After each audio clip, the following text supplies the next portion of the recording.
Perkenalkan, nama saya Felis Elkana Kurniawan dengan NIM 22S24034 dari Prodi S1 Teknik Metalurgi. Di sini saya sebagai ketua dari kelompok Project SPSDW kali ini. Latar belakang dari kelompok kami yaitu dalam era digital, pemanfaatan teknologi telah menjadi aspek penting dalam kehidupan sehari-hari, terutama dalam mendukung kegiatan masyarakat di berbagai sektor. Korsea sebagai salah satu daerah di Toba memiliki potensi yang besar dalam pengembangan teknologi digital untuk mendukung kebutuhan masyarakat lokal. Namun, terdapat sejumlah tantangan yang dihadapi seperti kurangnya akses terhadap informasi yang relevan, rendahnya literasi digital, serta minimnya sistem digital yang terintegrasi untuk mendukung kegiatan sosial, ekonomi, dan pendidikan.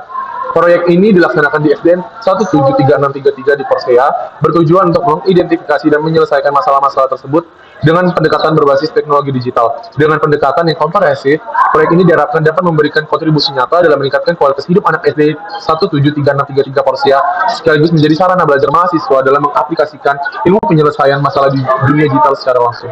Adapun tujuan kami yaitu mengenalkan dan mengajarkan siswa-siswa SD 173633 Korsea, khususnya di kelas 3 SD tentang solusi kreatif untuk menyelesaikan masalah.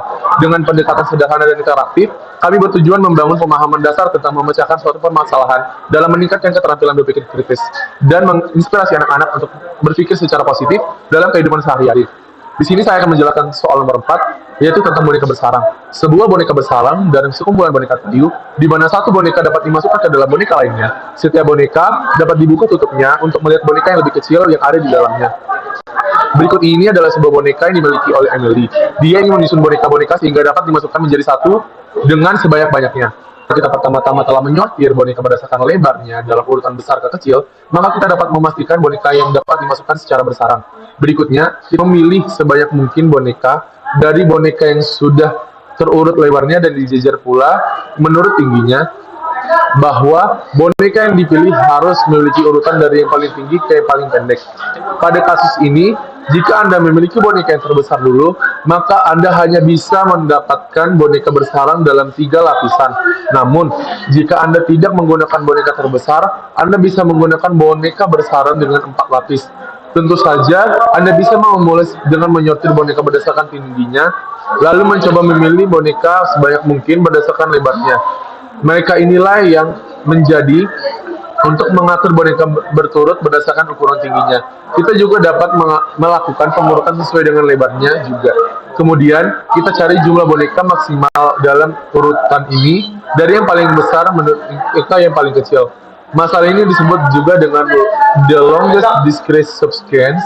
Tujuan dari soal ini adalah untuk menemukan urutan dari terpanjang dari sebuah elemen, dari yang besar atau yang terkecil, atau sebaliknya. Jenis masalah ini juga dapat ditemukan dalam soal matematika dan fisika untuk memecahkan masalah-masalah semacam ini. 4 pilar computational thinking dalam soal ini, yang pertama ada decomposition atau pemecahan masalah. Kita dapat memecahkan masalah menjadi beberapa bagian. Setiap boneka memiliki ukuran tertentu, misalnya dari tinggi dan lebar. Yang kedua, untuk bisa memasukkan dalam boneka lain, boneka yang lebih kecil harus memiliki ukuran yang lebih kecil dari boneka yang di luarnya. Yang ketiga, tujuannya adalah untuk mencari berapa banyak boneka yang dapat disusun menjadi satu kesatuan. Yang kedua, itu ada pattern recognition atau pengenalan pola. Urutkan boneka berdasarkan ukurannya, yaitu dari tinggi ke lebar. Boneka terbesar akan berada di luar, dan boneka-boneka yang lebih kecil masuk ke dalam boneka yang lebih besar. Yang ketiga, itu abstraction atau abstraksi. Kita abaikan detail yang tidak relevan, seperti warna atau bentuk boneka, dan fokus hanya pada tinggi dan lebar boneka saja. Boneka-boneka yang dengan ukuran yang lebih kecil harus dapat dimasukkan ke dalam boneka yang dengan ukuran lebih besar. Keempat, yaitu algorithm design atau perencanaan algoritma. Algoritma untuk menentukan jumlah boneka yang dapat disusun, yaitu pertama, masukkan semua boneka ke dalam daftar dengan ukuran tinggi dan lebar. Kedua, urutkan daftar boneka berdasarkan ukuran tinggi dan lebar secara menaik atau secara bersusun. Yang ketiga, mulai dari boneka yang terbesar, periksalah apakah boneka selanjutnya dapat dimasukkan ke dalam boneka yang sebelumnya. Yang keempat, hitung jumlah boneka yang dapat disusun. Baju. Nah, bunda barang-barang harus menumpuk perlengkapan berpakaian anaknya di atas meja, dimulai dari kemeja, kaos dalam, celana dalam, sabuk, kaos kaki, dan sepatu. Nah, bunda menaruh perlengkapan tersebut agar dapat dipakai sesuai dengan urutan, mulai dari yang paling ke atas hingga yang ke bawah. Bunda tidak mau anaknya memakai sabuk sebelum kemejanya. Nah, tantangan pada permasalahan tersebut, tumpukan mana saja yang harus dipilih anaknya. Nah, pada penyelesaian tersebut ada 2 jawaban untuk memilih opsi yang diterah pada soal tersebut. Adapun solusi dari persoalan tersebut yang saya ambil, yang pertama kita harus menemukan solusinya. Kita harus mengamati tumpukan mulai dari item paling atas dan memastikan bahwa urutannya benar sesuai dengan kendala atau kemeja sebelum sabuk. Cerita dari permasalahan tersebut, Bunda Berang-Berang ingin menyiapkan pakaian anaknya untuk anaknya supaya bisa dipakai dengan rapi. Bunda menumpuk pakaian di atas meja dan anaknya akan mengambil pakaian dari tumpukan paling atas hingga ke bawah. Jadi pakaian harus ditumpuk sesuai urutan yang benar supaya anaknya memakai pakaian dengan cara yang baik. Nah, aturan penting dalam permasalahan tersebut yang dimana anak tidak boleh memakai sabuk dulu sebelum memakai kemeja. Jadi, kemeja harus ada di atas sabuk dan ditumpukan tersebut. Yang kedua, anak akan memakai pakaian satu persatu mulai dari yang paling atas. Nah, salah satu penerapannya itu mulai dari kaos dalam, celana, kemeja, sabuk, kaos kaki, dan sepatu. Nah, cara seperti itulah anak-anak yang harus mengurutkan pakaiannya agar bisa berpakaian dengan rapi dan efisien. Adapun 4 pilar conventional thinking, yang pertama itu adalah dekomposisi, yang dimana proses berpakaian dipecah menjadi urutan-urutan langkah-langkah yang terkecil seperti kaos dalam dan celana dalam dan seterusnya. Yang kedua, Bunda juga menentukan bagaimana cara menumpuk pakaian di atas meja berdasarkan aturan tertentu. Yang kedua ada pengenalan pola. Pada ini pola logis ditemukan yaitu anak harus mengikuti urutan pakaian dari atas ke bawah atau mulai dari kaos dalam sampai dengan sepatu. Dan kedua, pola bawah kemeja harus selalu berada di atas sabuk untuk memastikan anak berpakaian dengan benar. Yang ketiga ada abstraksi, yang dimana informasi penting ini merupakan urutan pakaian yang benar dan aturan kemeja harus di atas sabuk. Dan yang kedua, informasi yang tidak relevan seperti siapa yang mengajarkan anak berpakaian tidak menjadi perhatian utama dalam penyelesaian masalah tersebut. Dan yang keempat ada langkah perancangan algoritma. Nah, yang dimana langkah-langkah berpakaian itu dirancang dalam urutan yang benar, mulai dari pakaian kaos dalam, pakaian celana dalam, pakaian celana, pakai kemeja, pakai sabuk, pakai kaos kaki, dan pakai sepatu.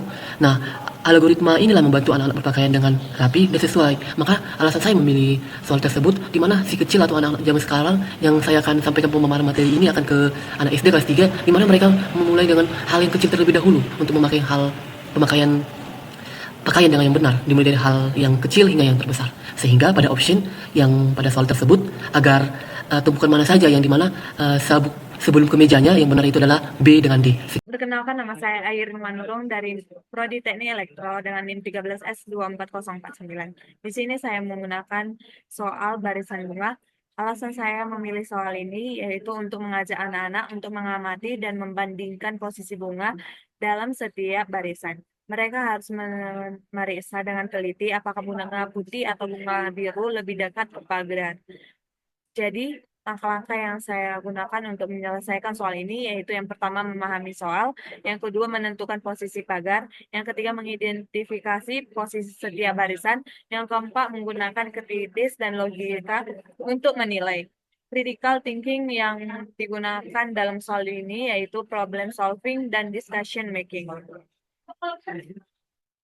Nama saya Esa Rasyana Nenggolan dari NIM 12S240. Pada video kali ini saya akan menjelaskan soal 2 dari beberapa buku 2018 kelas 3. Tapi sebelumnya saya akan menjelaskan mengapa saya memilih soal ini, kepada alasannya yang dimana untuk mengajarkan kepada siswa kelas SD dimana untuk mengembangkan keterampilan dalam problem solving yang penting di usia dini ataupun melatih cara mereka berpikir kritis dari sejak dini. Baik, pada video kali ini juga saya akan menjelaskan soal dan menjelaskan solusi, di mana tantangannya adalah dengan memperlihatkan pola gerakan Sisanti gambar yang mana yang cocok untuk gerakan kelima. Jadi solusinya itu adalah atau langkah-langkahnya itu adalah yang pertama amati gerakan dari gambar yang ada, dan yang selanjutnya adalah temukan pola perubahan pada setiap gerakan, dan yang ketiga adalah memprediksi gerakan kelima, dan yang ataupun mencocokkan prediksi dengan pilihan jawaban yang tersedia, dan yang keempat adalah kecocokan dalam pilihan jawaban. Dan kita di sini kami menyarankan membandingkan hasil prediksi dengan pilihan A, B, C, dan D. Baik, ada empat pilar yang saya dapat di sini. Pilar compositional thinking yang ditemukan pada soal yang pertama adalah dekomposisi, yang yaitu membaca masalah besar menjadi bagian yang kecil, yang adalah pengenalan pola, yang dimana mengidentifikasi pola gerakan ular, yang ketiga adalah abstraksi, yang dimana untuk fokus pada pola yang penting, yang terakhir adalah perancangan algoritma, yang dimana merancang langkah-langkah untuk menentukan gerakan berikutnya. Baik. Perkenalkan, nama saya Maria Gurin dengan NIM 4232458 dari Prodi Teknologi Informasi. Di sini saya memilih soal ini karena soal karangan bunga ini sangat cocok untuk anak SD karena temanya yang menarik dan dekat dengan kehidupan sehari-hari. Soal ini menggabungkan konsep matematika dan bahasa serta melatih kemampuan berpikir logis dan sistematis anak dengan visualisasi yang jelas. Anak-anak dapat dengan mudah memahami soal dan mencari solusi. Selain itu, soal ini juga dapat meningkatkan keterampilan berpikir kritis anak dalam mengevaluasi berbagai kemungkinan jawaban. Dalam menjelaskan soal ini, saya akan mengajak anak SD yang akan saya ajarin untuk berpikir kritis dengan menggunakan 4 pilar computation thinking yang ditemukan pada soal seperti yang pertama decomposition, di mana dalam soal karangan bunga diharapkan adik-adik SD tersebut dapat memecahkan masalah menjadi beberapa bagian yang lebih kecil. Contohnya, pertama kita cek apakah setiap warna putih, biru, kuning muncul 2 kali di setiap pilihan karangan bunga. Yang kedua, kita cek apakah bunga jenis yang sama memiliki warna berbeda, misalnya apakah dua bunga lili memiliki warna berbeda. Yang ketiga, kita cek apakah jumlah setiap jenis bunga, trompet, lili, tulip, mawar tidak lebih dari 2. Yang kedua ada pattern recognition, di mana anak-anak tersebut dapat mencari pola di mana setiap warna muncul 2 kali. Yang ketiga abstraction, di sini kita mengajak anak-anak SD tersebut untuk seperti mengambil bagian penting dari sesuatu dan mengabaikan detail yang tidak penting. Dalam soal karangan bunga, kita mengabaikan detail yang tidak relevan seperti bentuk bunga yang spesifik dan fokus pada atribut penting seperti warna dan jenis bunga. Yang keempat, algorithm design, di mana pada soal karangan bunga ini kita dapat mengajari anak-anak SD tersebut untuk membuat langkah-langkah sederhana dengan memeriksa setiap pilihan.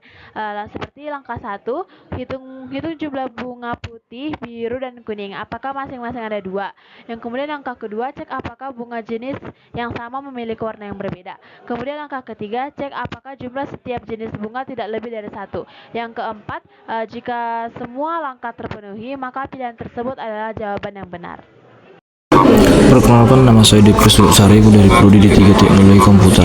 Dari soal tentang dana ini saya akan membahasnya, yaitu diketahui dana ini berada di pojok kiri bawah dan harus menuju bukit semut di pojok kanan atas dengan mengumpulkan semua semut merah di sepanjang jalan. Untuk itu Ena harus mengikuti jalur yang benar. Setiap langkah ditandai dengan perintah arah, yaitu kanan kiri naik turun. Langkahnya yaitu bergerak 1 langkah ke kanan, mengambil semut merah, bergerak 1 langkah ke kanan, mengambil semut merah kedua, bergerak 1 langkah ke kanan, mengambil semut merah ketiga, bergerak 1 langkah ke kanan, mencapai bukit. Jawaban yang benar adalah B, yaitu kanan naik, kanan turun, kanan naik, dan bawah. Pilar computational thinking yang dipakai adalah decomposition, yang dimana ini memecahkan masalah besar menjadi langkah-langkah kecil, seperti menentukan langkah per langkah menuju semut merah. Saya mengambil soal ini dikarenakan soal ini berguna untuk melatih siswa untuk berpikir sistematis dengan pendekatan computational thinking yang dapat diterapkan dalam berbagai aspek kehidupan sehari-hari untuk menyelesaikan masalah dengan efisiensi dan juga menyelesaikan masalah secara bertahap seperti merencanakan perjalanan, penyusunan tugas, atau memecahkan masalah kompleks di pekerjaan. Terima kasih. Nama saya Sarmati Manurung dari Prodi Informatika dengan NIM 11S24046. Di sini saya akan menjelaskan soal Bebras tahun 2018. Sebelumnya saya akan menjelaskan alasan mengapa saya memilih soal ini. Yaitu adalah yang pertama karena karakter pada soal, yaitu gambar robot yang membuat si anak akan tertarik untuk membaca soal. Kemudian kedua, pernyataan-pernyataan yang diberikan itu mengandung bahasa yang sederhana sehingga mudah untuk dipahami. Baiklah, langsung saja untuk penyelesaian soalnya. Di sini kita tantangannya itu pernyataan mana yang benar. Maka di sini langsung saja Pak, saya memilih jawabannya itu yang C. Baiklah, solusinya adalah karena kita menggunakan tentang materi Boylan, yang dimana materi Boylan ini merupakan suatu perbandingan antara N dan OR. Itu langsung saja kita eksekusi mana saja pernyataan yang mengandung dan atau. Nah, di sini saya memilih jawaban C karena ada 1 Bob dan Boy tersenyum, kemudian 5 Lea atau Bob salah satu dari mereka mengangkat tangan. Nah, di nomor 2 juga melibatkan N. Ini hanya sekedar fakta visual tanpa memerlukan abstraksi lebih lanjut. Semua orang bisa melihat bahwa robot memiliki 2 kaki sehingga pernyataan ini tidak membutuhkan proses berpikir yang lebih dalam. Intinya jawabannya itu adalah 1 dan 5. karena keduanya melibatkan penerapan logika Boylan yang memerlukan pemikiran yang abstrak, bukan sekedar hanya sesederhana yang dilihat oleh mata. Soal ini melatih pemahaman konsep informatika, bukan hanya pengamatan sederhana. Ranking yang ditemukan pada soal yang pertama dari composition yaitu membagi pernyataan-pernyataan menjadi lebih sederhana, kemudian pattern recognition atau pengenalan pola yang dimana pola ditemukan dengan deskripsi karakteristik robot, kemudian seperti pernyataan 1 dan 5 itu ada Bob dan Leah tersenyum kemudian mengangkat tangan. Kemudian ketiga ada abstraksi yaitu fokus pada informasi penting mengenai seperti robotnya senyum dan mengabaikan detail yang tidak relevan. Dan yang terakhir ada algoritma desain yaitu penyusunan algoritma yang dimana langkah-langkahnya sistematis digunakan untuk memeriksa setiap pernyataannya dan memutuskan mana yang lebih benar. Sekian presentasi dari kelompok kami. Mohon maaf apabila ada kesalahan kata dari kelompok kami. Terima kasih.